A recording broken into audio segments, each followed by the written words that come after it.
AP film chamber అధ్యక్షులుగా happy resorts అధినేత అంబటి మధుమోహన కృష్ణ రెండవసారి ఎన్నికయ్యారు. ఈ సందర్భంగా ఆయన మాట్లాడారు. సిటీ కేబుల్ ప్రేక్షకులకు నా హృదయపూర్వక నమస్కారాలు. ముఖ్యంగా నిన్న జరిగినటువంటి ఆంధ్రప్రదేశ్ రాష్ట్ర ఫిలిం వాణిజ్య మండలి ఎన్నికల సందర్భంగా మా కార్యవర్గ సభ్యుల్ని ఎన్నుకోవడం జరిగింది. ఏకగ్రీవంగా నేను అధ్యక్షుడిగా ఎన్నికైన మీకు తెలియజేయడం కోసం చాలా సంతోషిస్తూ ఉన్నాను. ముఖ్యంగా మరి ఉపాధ్యక్షులుగా శ్రీ విజయవర్మ, తర్వాత రోహిత్, మీ అందరు తెలుసు, అతను చాలా సీరియల్స్లో వచ్చాడు, ప్రొడ్యూసరు. అట్లానే సిహెచ్ లక్ష్మి, వీళ్ళందరూ కూడా ప్రొడ్యూసర్ కేటగిరీలో ఉపాధ్యక్షులుగా ఎన్నికయ్యారు. తర్వాత నరసింహం కార్యదర్శిగా, జేవి మోహన్ గౌడ్ జనరల్ సెక్రటరీగా, సంయుక్త కార్యదర్శులుగా పిడిఆర్ ప్రసాద్, ఆర్వీఎస్ వరప్రసాద్, ఎస్ఎస్ మూర్తి, కోశాధికారిగా కె రవీంద్రనాథ్ ఠాగూర్ రావు, సిహెచ్ఆర్జే రామచంద్రరావు, ఎంఎస్ చౌదరి, పివి రమణమూర్తి, అనగాని శ్రీనివాసరావు, బాందేరపు మూర్తి, డి రాజేశ్వరరావు ఎన్నికయ్యారు. నూతన కార్యవర్గ సభ్యులతోటి ఈసారి ఒక బృహత్తర ప్రణాళికతోటి ముందుకెళ్లాలని చెప్పి అనుకుంటా ఉన్నాం. చాలామందికి సినీ పరిశ్రమ గురించి సమూలంగా తెలియదు. కేవలం ఏదో ఆ షూటింగ్ జరుగుతుంది, సినిమా వస్తుంది అనుకుంటారు. కానీ ఒక సినిమా నిర్మాణంలో మొదలుపెట్టినప్పటి నుంచి రిలీజ్ చేసి లాభాలు పొందేదాకా ఏ రకమైనటువంటి సమస్యలు ఉంటాయో, సందర్భాలు ఉంటాయో, ఎన్ని సంక్లిష్ట పరిస్థితులు ఎదుర్కోవాలో చాలామందికి తెలియదు. అయితే సినిమా అనగానే అందరిలో కూడా ఒక ఆసక్తి ఉంటుంది. ఎందుకంటే ప్రజలకి ఎంటర్టైన్మెంట్ ఇవ్వడంలో సినిమా రంగాన్ని మించింది లేదు. తర్వాతనే నాటక రంగం వస్తుంది ఈ రోజుల్లో. ముఖ్యంగా మరి ఈ సినిమా రంగాన్ని అభివృద్ధి చేయాలని అంటే ఎలా? ఈ ఛాంబర్ ఏర్పడడానికి కారణం, మన రాష్ట్రం విడిపోయిన తర్వాత 2 రాష్ట్రాలుగా ఏర్పడిన తర్వాత తెలంగాణ ఫిలిం ఛాంబర్ అని పెట్టుకున్నారు. తర్వాత తెలుగు ఫిలిం ఛాంబర్ అని పెట్టుకున్నారు. ఏపీ ఫిలిం ఛాంబర్ అనే దానికోసం మేము ఈ రాష్ట్రానికి సంబంధించి ఆంధ్రప్రదేశ్ తెలుగు ఫిలిం ఛాంబర్ అని చెప్పి మేము పెట్టుకోవడం జరిగింది. మరి దీని యొక్క లక్ష్యం ఏంటి, ఉద్దేశం ఏంటి అని అంటే, మన రాష్ట్రంలో తెలుగు చలనచిత్ర పరిశ్రమ ఉండడం అనేది చాలా ముఖ్యమైనటువంటి విషయం అని మేము అనుకున్నాం. మీరు గమనించినట్టయితే పూర్వకాలంలో మనకి ఎక్కువ ఫిల్మ్ ఇండస్ట్రీ, తెలుగు ఫిల్మ్ ఇండస్ట్రీకి సంబంధించి విజయవాడ కేంద్రంగా ఉండేది. ముఖ్యంగా గాంధీనగర్లోనే అన్ని ఆఫీసులు ఉండేవి. డిస్ట్రిబ్యూషన్ ఆఫీసులు, ప్రొడక్షన్ ఆఫీసులు, చాలా ఆఫీసులు ఇక్కడే ఉన్నాయి. షూటింగ్ సందర్భంగా మనం ఉమ్మడి మద్రాసు రాష్ట్రంలో ఉన్నా సరే ఇక్కడే ఎక్కువగా సినిమాకి సంబంధించినటువంటి ఆర్గనైజేషన్ చాలామంది ఉండేవాళ్ళు. ఎక్కువ శాతం ప్రొడ్యూసర్లు కానీ, నటులు కానీ, ఇతర రంగాలకు సంబంధించిన వాళ్ళు కానీ అందరూ ఎక్కువ కృష్ణా, వెస్ట్ గోదావరి, గుంటూరు జిల్లా నుంచే అధికంగా ఉండేవాళ్ళు.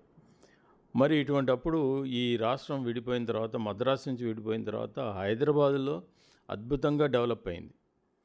అయితే మన రాష్ట్రంలో కూడా మరి తెలుగు సినీ పరిశ్రమ ఉండాలి కదా అనే ఉద్దేశంతో ఇక్కడ ఈ ఛాంబర్ ఏర్పాటు చేయడం జరిగింది. 2016లో ఈ ఛాంబర్ని ఏర్పాటు చేసుకున్నాం. కొంతమంది పెద్దలందరూ కూడా కలిసి దీన్ని స్థాపించారు. దానికి నేను ఇంతకుముందు ఒక అధ్యక్షుడిగా పనిచేశాను 3 ఏళ్ళు. కానీ అప్పుడంతా కరోనా కాలంలో ఏమీ చేయలేకపోయాము. తర్వాత ఇప్పుడు మళ్ళీ తిరిగి అధ్యక్షుడిగా ఎన్నికయ్యాను. కాబట్టి చిన్న సినిమాలు ఇక్కడ ఎక్కువగా తీయాలని చెప్పి అభిలాషతో ఉన్నాను. దానికి తగినటువంటి కార్యక్రమాలు కానీ, సహాయ సహకారాలు కానీ అందించడానికి ఇది చాలా ఉపయోగపడుతుంది. Andhra Pradesh film chamber of commerce అనేది చాలా ఉపయోగపడుతుంది. ముఖ్యంగా దీని ద్వారా ఈ 24 క్రాఫ్ట్స్లో ఉన్నటువంటి వాళ్ళకు కూడా తర్ఫీదునివ్వాలని చెప్పి అనుకుంటా ఉన్నాం. వాళ్ళందరినీ కూడా నిష్ణాతులుగా తయారు చేయాలనేది ఒక ఉద్దేశం. అట్లానే కెమెరా యూనిట్, లైట్ యూనిట్, మిగతా అన్నీ కూడా ఇక్కడ ఏర్పాటు చేయాలని చెప్పి చూస్తూ ఉన్నాము. ప్రభుత్వ సహకారంతో ఇక్కడ మంచి ఫిలిం సిటీ ప్రభుత్వ ఆధ్వర్యంలో ఏర్పాటు చేయడానికి తగినటువంటి కార్యాచరణ కూడా చేపట్టాలనుకుంటున్నాం. ఇందుకు మేము గౌరవ మంత్రివర్యులు శ్రీ కందుల దుర్గేష్ గారిని సంప్రదించడం జరిగింది. ఆయన చాలా హెల్ప్ఫుల్గా ఉండడానికి బాగా ఉత్సాహంతో ఉన్నారు. కాబట్టి ఈ మా ప్రమాణ స్వీకారం అయిపోగానే కార్యాచరణ రూపొందించుకొని ముందుకు వెళ్ళాలని చెప్పి అనుకుంటాను.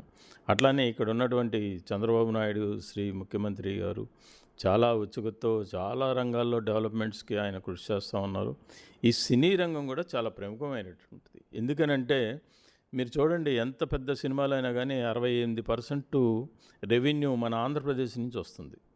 పరిశ్రమ హైదరాబాద్లో ఉన్నా కానీ ఎక్కువ శాతం ఆంధ్రప్రదేశ్ నుంచి 68% రెవెన్యూ వస్తూ ఉంది. మరి ఈ రెవెన్యూ అంతా కూడా మన రాష్ట్రానికి వస్తున్న సందర్భంలో మరి ఇక్కడ జరగాలి కదా ఎక్కువ శాతం అనేది మా ఉద్దేశం. సో కాబట్టి ఇక్కడ పరిశ్రమ వేళ్ళూనుకోవాలి. అది కూడా కాకుండా దీనివల్ల చాలామందికి ఉపాధి కల్పించబడుతుంది. అది కూడా చాలా ముఖ్యమైన విషయం. మరి గౌరవ ముఖ్యమంత్రి గారు దీనిపైన దృష్టి పెట్టి మరి ఆయన కూడా ఆయన వంతు ఒక మాట ఇస్తే అన్ని పనులు సక్రమంగా అవుతాయి. కేవలం ఒక 20-25 ఎకరాలు ఇస్తే చాలు, ఒక అద్భుతమైనటువంటి స్టూడియో ఇక్కడ నిర్మాణం అమరావతిలో నిర్మాణం చేయాలనే దృక్పథంతో ఉన్నాము. అట్లనే మరి ముఖ్యమంత్రి గారు ఇంకా 100 ఎకరాలు ఇచ్చి అందరికీ కూడా హౌస్ సైట్స్ ఇచ్చి అన్ని రకాల మరి నిర్మాణానికి సంబంధించినటువంటి వాటికి మరి ఫైనాన్స్ ఇచ్చినట్లయితే చాలా బాగా నిర్మించవచ్చు. ఇక్కడే ఇండస్ట్రీ రావాలి.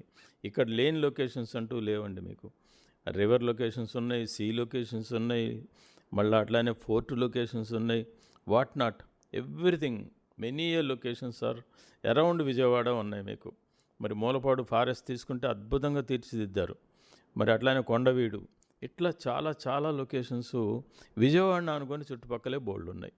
ఇవే కాకుండా రాజమండ్రి వెళ్ళినా, లేకపోతే వైజాగ్ వెళ్ళినా, అట్లానే లేకపోతే హార్స్లీ హిల్స్ మీ అందరికీ తెలుసు, హార్స్లీ హిల్స్కి వెళ్ళినా ఎక్కడ చూసినా ఇదివరకు తిరుపతి తలకోన అడవుల్లోనే ఎక్కువ తీసేవాళ్ళు. అట్లానే ఇప్పుడు చాలా ఫారెస్ట్లు డెవలప్ అయినాయి, చాలా లొకేషన్స్ వచ్చినాయి, టెంపుల్ లొకేషన్స్ ఉన్నాయి, what not everything are there. So ఎందుకని ఇక్కడ పరిశ్రమ నిలదొక్కుకోవడానికి కారణం పెద్ద నటులందరూ కూడా అక్కడ స్థిరపడిపోయారు. పెద్ద డైరెక్టర్లు, పెద్ద నటులు అందరూ అక్కడే స్థిరపడిపోయారు హైదరాబాద్లో. కాబట్టి వాళ్ళు ఇప్పుడు ఇక్కడికి రావడం అంటే కష్టం అవుతుంది. కనుక మేము చిన్న సినిమాలను ప్రోత్సహించాలనేదే ప్రధాన లక్ష్యంగా ముందుకు సాగుదాం అనుకుంటున్నాం. ఎందుకంటే కొత్త తరం రావాలి, కొత్త తరం నటులు రావాలి, కొత్త తరం దర్శకులు రావాలి, కొత్త తరం ప్రొడ్యూసర్లు రావాలి. ఇలా ఈ కొత్త తరంతో ఈ నవ్యాంధ్రప్రదేశ్లో, దివ్యాంధ్రప్రదేశ్లో మనం సినీ పరిశ్రమని ఒక స్థాయికి తీసుకెళ్లాలని కృషి చేయడమే మా యొక్క Andhra Pradesh film chamber of commerce లక్ష్యం అని మీకు తెలియజేసుకున్నాను. ఇందుకు మీ అందరి సహకారం కూడా కావాలి. ప్రతి ఒక్కళ్ళు కూడా ఇతోధికంగా దీనికి సహాయపడవచ్చు. ముందు అనేక కార్యాచరణ మీ ముందుకు తీసుకురావడానికి నేను ప్రయత్నం చేస్తాను. మీ సహకారం అందిస్తారని, ముఖ్యంగా మీడియా వారు దీనికి హైప్ క్రియేట్ చేయగలిగితే ఇక్కడ తప్పనిసరిగా సినీ పరిశ్రమ వేళ్ళూనుకుంటుంది.